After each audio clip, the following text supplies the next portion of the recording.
12 June 2024 బుధవారం. ఈరోజు బుధవారం కాబట్టి ప్రియాంక గులిక శ్రావణ రూపాయడం ప్రథమ బుధం సౌమ్యం గొడవ వేద తమ్ముదం ప్రణవం అన్య స్తోత్రాన్ని 27 సార్లు జపం చేసుకుంటే బుధగ్రహ దోషాలు తోలుతాయి. అలాగే ఈరోజు మగా నక్షత్రం కాబట్టి పలాష పుష్ప సంకాశం తారకాగ్ర మస్తకం రౌద్రాత్మకం కేతుం ప్రణవమయం అనే స్తోత్రాన్ని 27 సార్లు జపం చేసుకుంటే కేతుగ్రహ దోషాలు తొలుగుతాయి. ఈరోజు బుధుడికి చాలా ప్రీతికరమైన రోజు కాబట్టి గరికతో వినాయకుడిని ఆరాధించడం ద్వారా కుబేరంతో దీపారాధన చేయాలి. అటుకుల బలి ప్రసాదంగా సమర్పించాలి. ఓం కం అయిన విత్తనం మంత్రాన్ని 105 సార్లు జపం చేయాలి.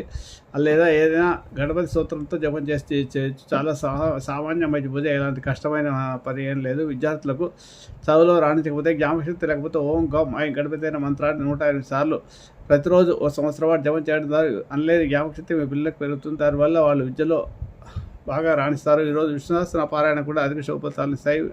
బుధగ్రహానికి అధిపతి విష్ణుమూర్తి కాబట్టి